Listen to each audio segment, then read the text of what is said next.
What's up, everyone? Dylan here. I wanted to hop on and do the highly requested video going over the timeline of my trading journey. Basically, I'm going to go over the time that I was introduced to trading to where I'm at today. So, as many of you guys know, I work in an office setting one block away from Wall Street next to the New York Stock Exchange, and I am surrounded by some of the best commodity traders in the world.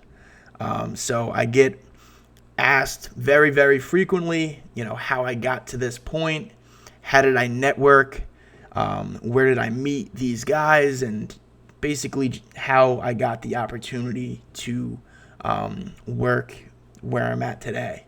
So without further ado, we'll hop right into it. So let's go back to when I was a sophomore in college. I studied finance. I didn't necessarily know what I wanted to do within the finance industry. I just knew that there were so many branches that stemmed from the broad topic. I could have went into the insurance, part of finance. I could have gone into financial planning, market analyst, and so on and so forth. There's several hundred different things that I could have done with a finance degree, and I was kind of just assuming that one of those branches would have sparked an interest.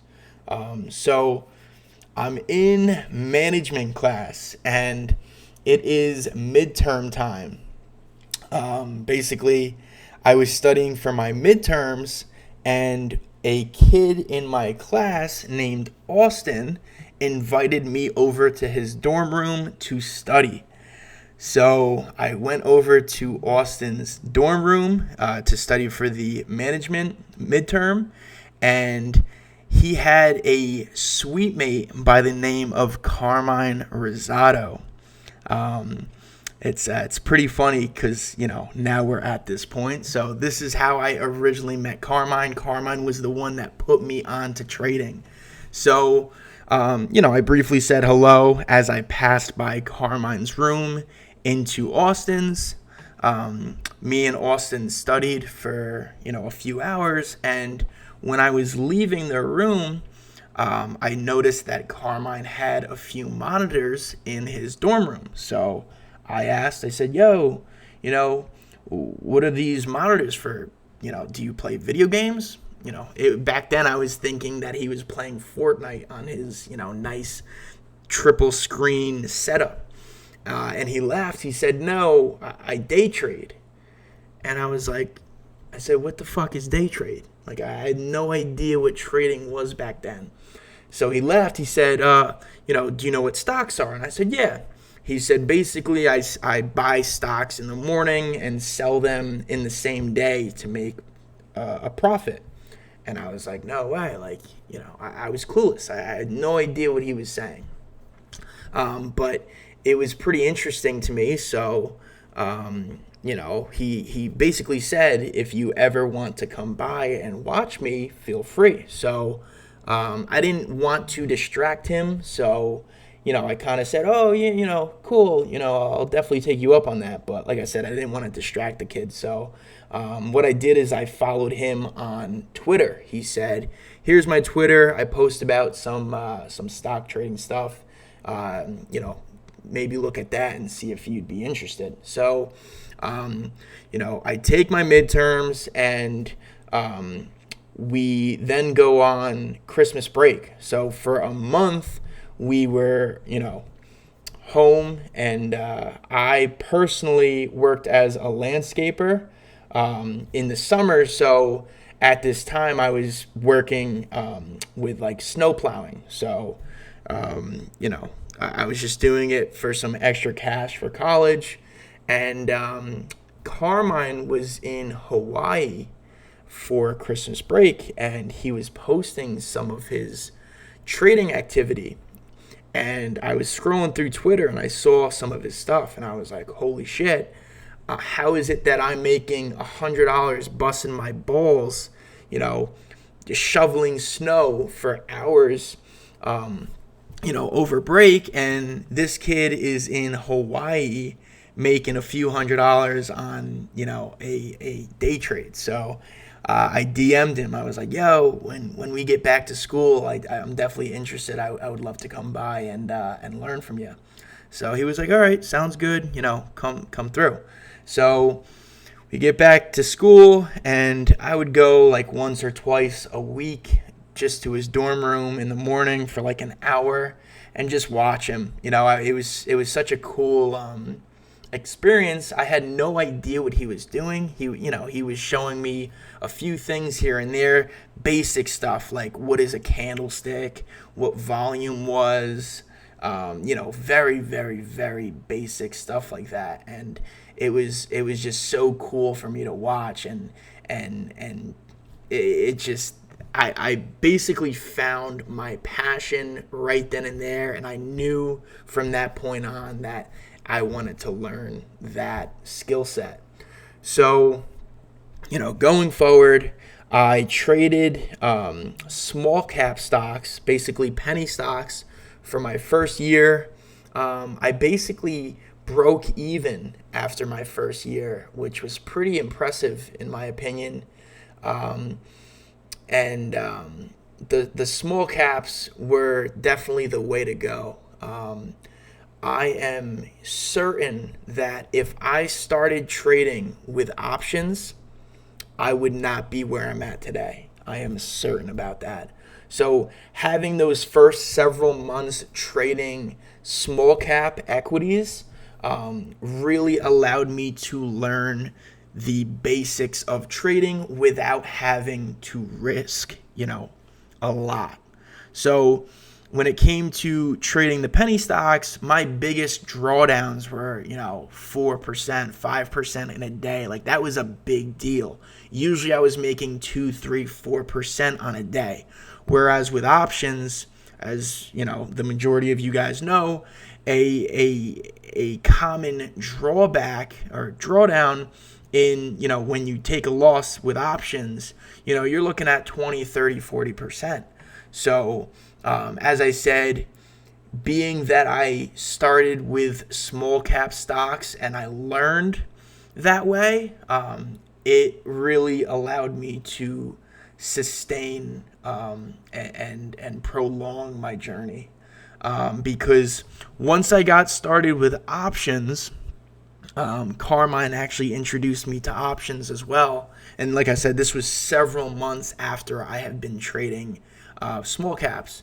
Once I got into options, shit really hit the fan. So, mind you, I didn't really know much about options. I didn't know what any of the Greeks meant. I didn't know about time decay. I didn't know about the expirations. I was just basically playing,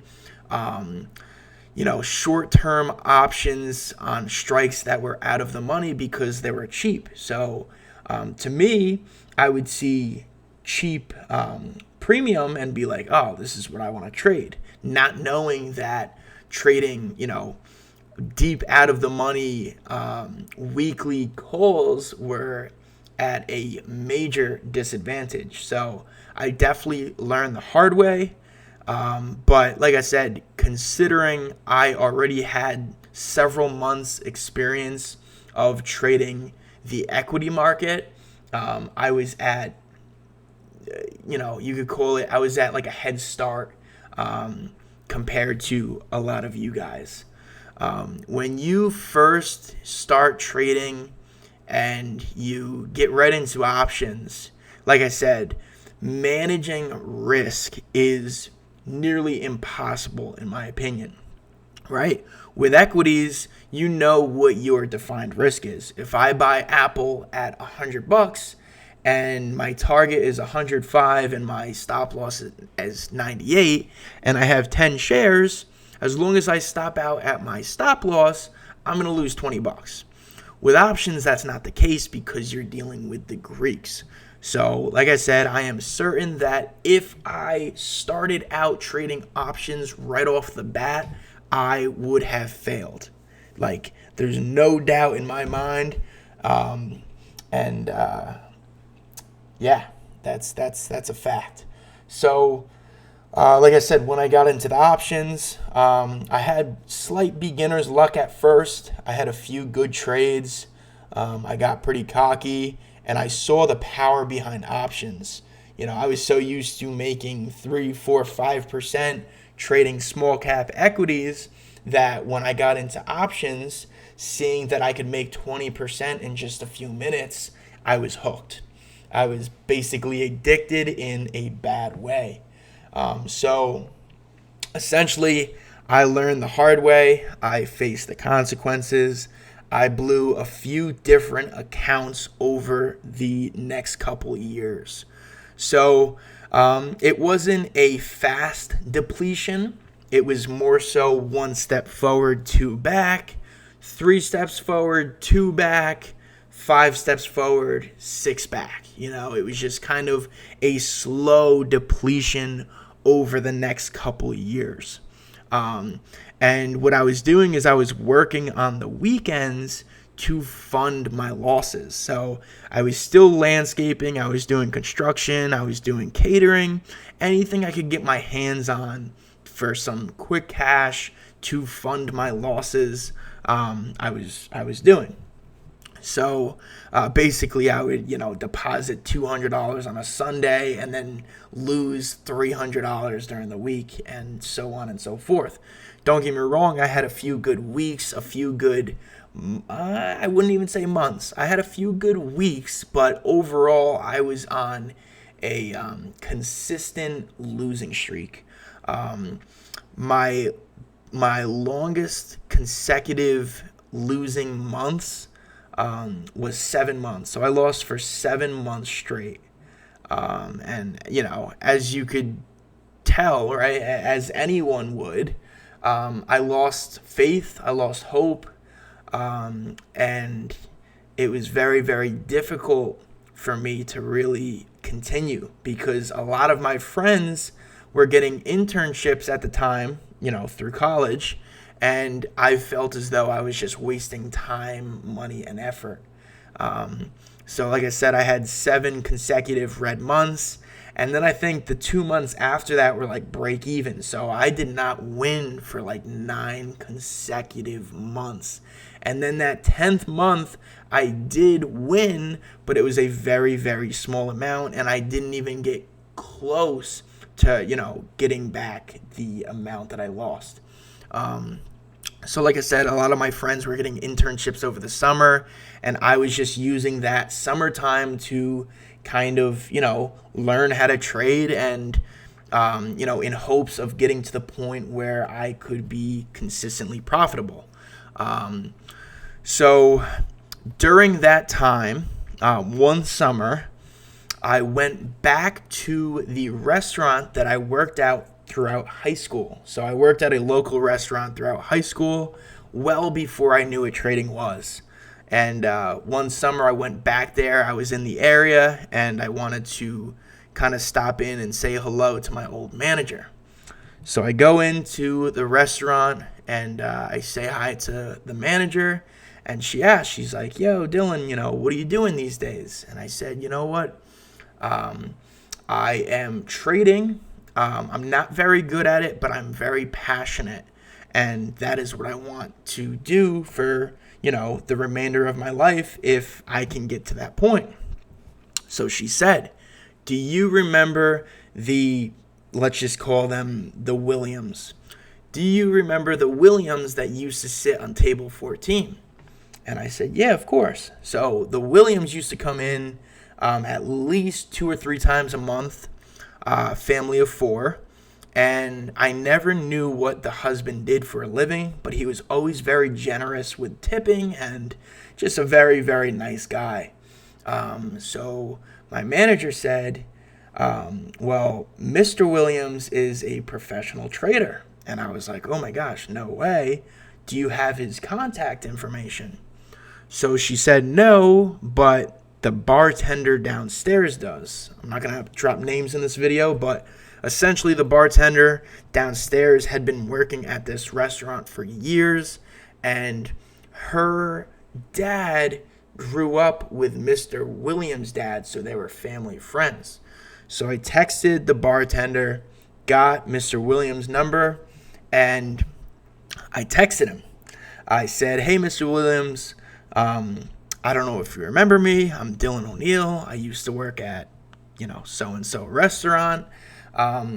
I have been trading for a couple years now. I'm not at the point where I'd like to be, but I would love to see if you wanted to get lunch with me sometimes. My treat.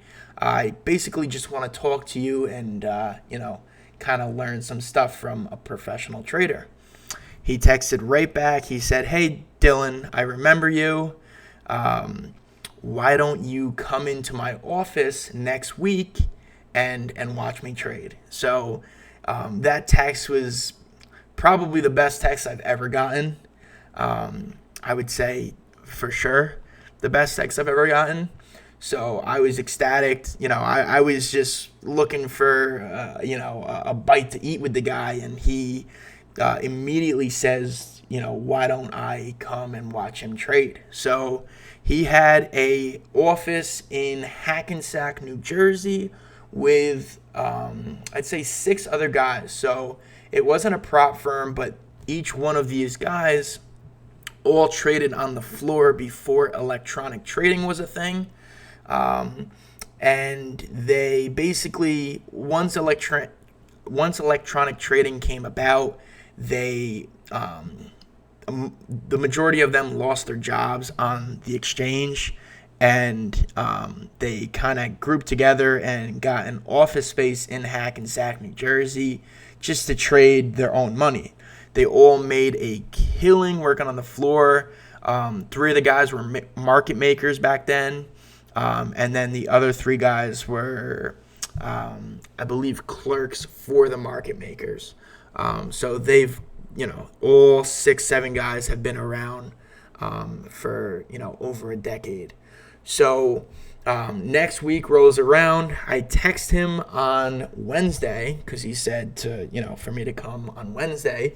And I basically just said, "Hey, I'm about to leave my house. Just giving you a heads up."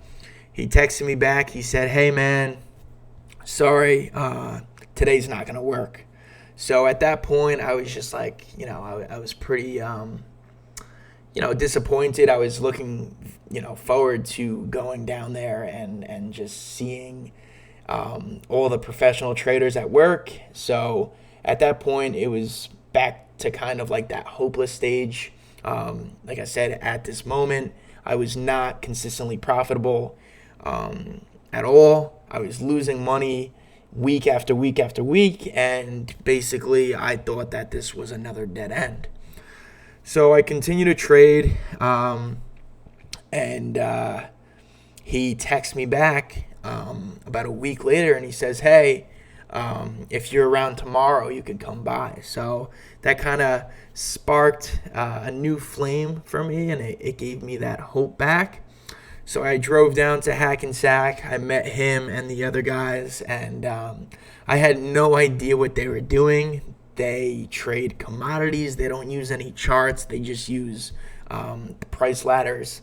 And basically, their screens look Chinese to me, but just being in that atmosphere, in that professional environment, hearing them talk and exchange ideas, it was just the coolest thing, and I knew that is what I wanted to do. So I would go to his office probably like once a week. It was a little bit of a drive for me, plus I was in college, so I had one day off for college, and I would use that off day to go down there and just shadow the guy. And like I said, I had no idea what he was doing. He would show me here and there some of the stuff that he was doing. He would explain it to me, but there was just such a massive barrier, with the learning curve. I was so used to trading with charts, and he doesn't use charts, so it was just a lot to process. But like I said, I would just go down there because I was so intrigued with the whole office setting and how the professional traders would exchange different ideas and really work together to have an edge in the market. So, fast forward a little bit, and I finally got to the point where I was consistently profitable. This was at the point where I was a senior getting ready to graduate. So at this point, I was consistently profitable. Graduation was right around the corner. This is when coronavirus was just getting started. So we ended up, as a college, taking classes online for the last 2 months of college. So like I said, by the time that I was actually consistently profitable, I had no money left. So with graduation right around the corner and the majority of my friends having, locked in jobs from their internships and just, different work or jobs that they were doing along the way, I found myself in a very, very big predicament. Basically, I worked so hard to get to this point where I was consistently profitable, and I finally had a real edge in the market. I was very confident. I had a nice system, and I was able to trade without emotions. However, I did not have the capital in order to continue. So basically, how was I going to graduate college with student loans over my head and, be able to make a living if I didn't have capital to trade with? So at this point, I graduated and I actually applied to a few jobs. I got pretty far into some interview processes, and I had some connections, from family friends that allowed me to kind of get a good foot in the door at some big financial firms. However, with COVID now getting into a full lockdown in the United States, those firms that I was applying for basically all emailed me saying that they were not hiring at the moment because of the pandemic and just a lot of uncertainty that surrounded it. So for me, COVID really bought me time. It was a blessing in disguise because if COVID hadn't happened, I really do believe that I would be working a 9 to 5 right now. My ultimate goal was to work a 9 to 5 for a little bit, maybe like a year or two, stack up my money, live from home, if possible, and kind of just fundraise for trading, in the future. But you know how that goes. Once you get comfortable working a 9 to 5, making guaranteed money, it's very tough to step back and go back to trading. So, like I said, because of the pandemic and all of the lockdowns in the United States, I was not able to secure a job. And nor were a lot of my friends, even the ones that had already signed contracts. They were basically told that they were not needed anymore. So it was a very tough time for a lot of graduates because of the pandemic, and there was just a lot of uncertainty.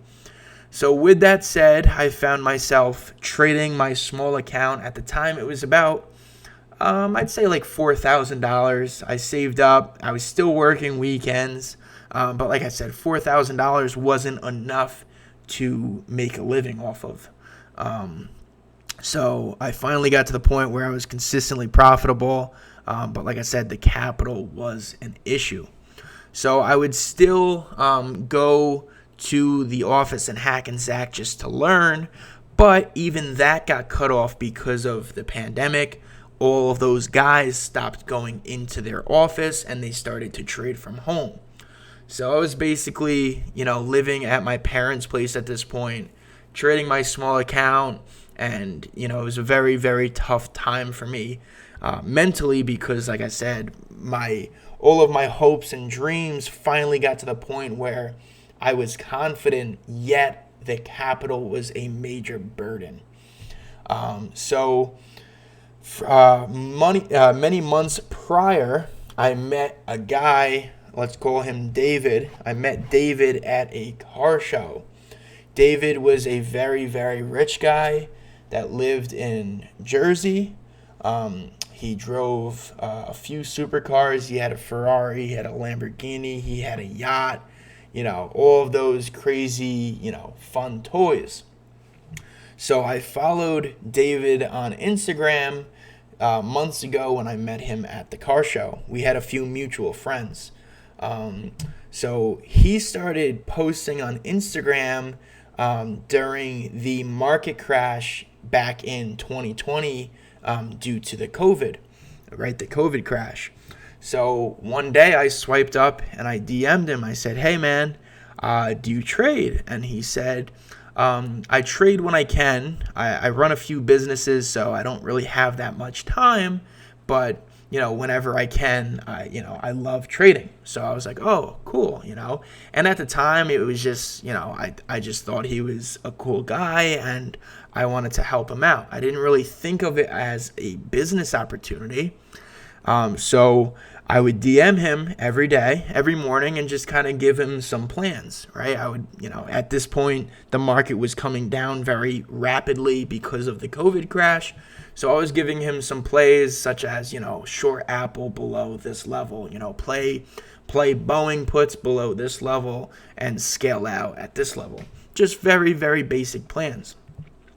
And I was just, like I said, I was sending him morning plans pretty much every day for, I'd say, like 3 weeks. And he finally said, like, "Hey man, you really know what you're doing." And he was actually putting money behind these trades. So one day, I'll never forget it, I was with my ex-girlfriend in Florida. I was on the beach, Captiva in Florida, just sitting on the sand, and David texts me and he says, "Hey man, I was just thinking, would you want to trade money for me?" And it was just like, oh my gosh, this is perfect. Because like I said, my biggest burden was the fact that I did not have enough capital to make a living. So I was like, I would love to. And David said, all right, great. I'll fund an account and I'll give you the username and password. And I want to see what you can do, and then I'll increase the size once I see what type of performance that you can provide for me. So considering he said he'll start off small, I was thinking that he was gonna fund the account with, say, like $30,000 to get me slightly over PDT rule so I could day trade. So later that night, he texts me the username and the password on the E-Trade account, and I logged in, and I just couldn't believe my eyes. He had $150,000 sitting in the account ready for me to trade. And like I said, I was in Florida with my ex-girlfriend, and I was just so excited. I couldn't wait to get back home to New York so I could start this new journey. So it was really, like I said, COVID was a blessing in disguise because it allowed me to buy some time, and then it triggered the market crash, which then led me to DM David, which then led me to, trade a sizable amount for the guy. So like I said, COVID, although it was a bad thing for many, many people, for me, I like to look at it as, it was like a very optimistic opportunity. So I get back home to New York, and I get right into trading for David. At first, I wanted to start small just to ensure that my emotions can handle a much larger account.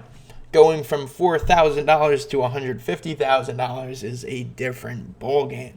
So I told him, I said, "Hey, I just want to get comfortable and slowly scale up. And he said, listen, it's all you. Do what you got to do. So he was very, very patient and very, just very good with me. And he made me feel very comfortable. So over time, I traded his account very well. Then after, from word of mouth, I took on another client who had 60,000, and then a few months after that, I took on another client that had 30,000. So at one point, I was managing, upwards of $300,000. I had one account on each monitor at my house. I had like 4 monitors. So I would just kind of place trades on all 3 of my clients' monitors. And, they were just friends or mutual friends.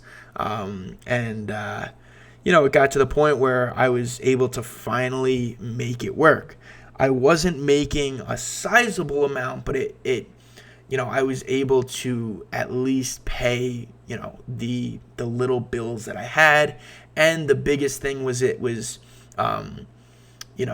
getting me to the point where I was becoming better and better day in and day out. And it was, exposing me to larger funds. So like I said, if some of you guys do well with trading $5,000 or $10,000, going up to 300,000 it's a different ball game. So unless your emotions can handle that sizable jump, it's just you're not going to perform the same way. During the pandemic, I started to text Mr. Williams. So as I said, he wasn't trading from the office anymore. He was trading from home. But I was sending him some plays here and there because the market was starting to bottom for COVID. And, it was starting to kind of make its way higher. So I was sending him some zones on S&P and NASDAQ and, some plans. And he texted back. He said, hey, Dylan, I solely trade commodities, but I'm going to, if it's okay with you, can I give your number to a buddy of mine, another trader who is the head trader at a prop firm in downtown Manhattan? He trades the S&P and all of those other, equity index. And I was just like, yeah, of course. Like, to me, that was like music to my ears because, him saying he's the head trader of a prop firm in downtown Manhattan, like, that was just like a goal. So he gave me, let's call him, I don't know, Alex, right? So Alex is the head trader at a prop firm in downtown Manhattan. Mr. Williams gives me his number. I introduce myself and I say, hey, I'm just going to send you some buy areas and sell areas on the S&P and NASDAQ because that's what I was doing for David's account. So the guy said, hey, man, thanks. I appreciate that. Mr. Williams said that you're a great kid, blah, blah, blah. So I start texting this guy, Alex, a few times a week, just giving him some buy areas on like demand zones, just simple text saying, yo, buy ES at 4,200 and then sell at, 4,280. Just very simple plans. And he was actually putting money behind these plays because he was saying like, hey man, thanks, works great. He was, very, very, he wasn't texting back in detail, but he made it clear that he was interested in what I had to say. So I did this for several weeks, just back and forth. I would text him. He'd text back saying, thanks. Nothing more beyond that.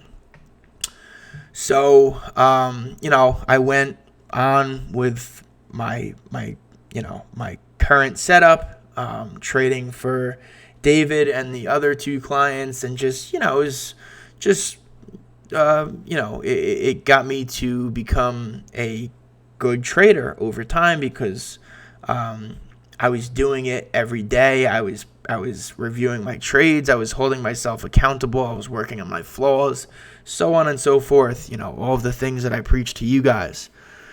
So randomly, literally randomly, I'll never forget it. It was in June of 2021, a year ago. Literally like a year and like a week ago from today. I get a phone call from Alex. It's during the middle of a trading day on a Wednesday, and I see that he's calling me, and I expected it to be a butt dial. So I pick up, I say, hey Alex, what's up? And he's like, hey Dylan, just curious, what are you doing these days? And, he basically said, like, what does your day-to-day look like? And I said, I live at my parents' place in upstate New York, and I trade, basically every day, and I work sometimes on the weekends. And he said, do you trade your own money or do you trade for others? And I said, yeah, I trade for others. I have 3 clients at the time I had 3 clients. I said, I trade for 3, mutual friends that I know. He said, how much? I gave him the rundown. And he basically said, would you want to come work alongside with me? And I was I didn't know what the fuck to say. I was speechless. It was totally blindsided. And I was just like literally I was stuttering. And I was like, yeah. I was like, I'd love to. And he was like, all right, great. Come in next week. I'll send you the address, and we'll talk about it more. So I fucking hung up, and I was just like, what the hell just happened? Like, I just couldn't believe it. There was no signs leading to that phone call. Like I said, I would just text him different plays, and he would just text back saying thanks. Or, oh, great, that yesterday's play worked well. Like, just very basic shit. So fast forward to the following week, I went into the prop firm in downtown Manhattan, and I sat down with Alex, and he basically gave me a brief rundown of what he does, and the significance of what he does, I should say. He was acting like it was no big deal, but to me it was just like, holy shit. I thought that trading $300,000 was a lot. This guy trades, upwards of $250 million. And I was just like, I just couldn't believe it. It was just astonishing to me. So he essentially offered me a job. He said, I want you to work alongside me, and I'll, kind of, what's the word? I'm drawing a blank. He was going to mentor me. That's the word. And he just said he has to make sure that it's okay with his boss. So his boss was the owner of the prop firm, famous guy in the financial world. I'm sure a lot of you guys know him. I'm not going to drop his name. He's basically a celebrity in the trading world. Alex said, I want you to meet him on Zoom next week. So I was just like, all right, like what, I didn't know what to prepare for. I didn't know what he was going to ask and so on and so forth. So I was pretty scared leading up to it. So the following week I got on a Zoom call, and I thought it was just going to be the CEO and Alex. And I was wrong. There was like 7 people in the freaking Zoom call. It was Alex, the CEO, the CEO's 2 accountants, his secretary, his fucking like right-hand man, and then like 2 other traders that trade at the firm. And I was just, I was so scared seeing that many people on the call because, like I said, I didn't really know what to, prepare. And basically, he just asked about basic facts about myself, where I grew up, how I got into trading, what my system was, what type of exposure I had in the markets, what I traded, and just basic stuff. He was very, very nice, and he kind of gave me a rundown of what to expect, and he just kind of said how important the emotional and mental aspects were, because I would basically be going from trading 300,000 to managing a few $100 million under the head trader. So here I am. I've been here for a little less than a year. I love it. I've learned a ton. Basically, the CEO owns an office space in downtown Manhattan, and he rents it out to the traders that trade his capital. So there's 17 of us, and I work directly under the head trader who manages the majority of the CEO's capital. So I see it all. I see some massive wins. I see some massive losses. It's just a surreal experience. There's also a hedge fund that operates out of my office too. So, these guys mainly trade commodity futures, but the hedge fund and one other guy trade some equities, ES&Q, and you name it. So it's a very, very, very good opportunity, and I'm very fortunate. Basically, it came down to networking. I sent those messages out to both Mr. Williams and David via Instagram and via text. If it hadn't been for those messages, I would not be where I'm at today. Working in a prop firm setting is a very secret industry. You will not find any job listings on Indeed or Glassdoor. Essentially, I was the first hire at this particular firm in the last 8 years. They had not hired a single other person in 8 years prior to me. So, like I said, it's a very secret industry, and I got here based off of my networking and just persistence.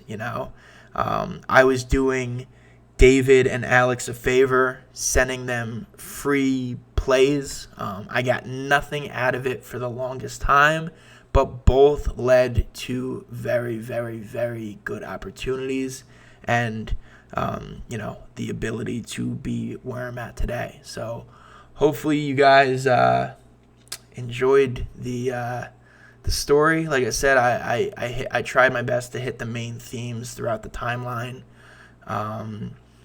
And I'm going to cut it there. So if you guys have any other questions, feel free to let me know. But hopefully I answered the majority of the questions that you guys had. Peace.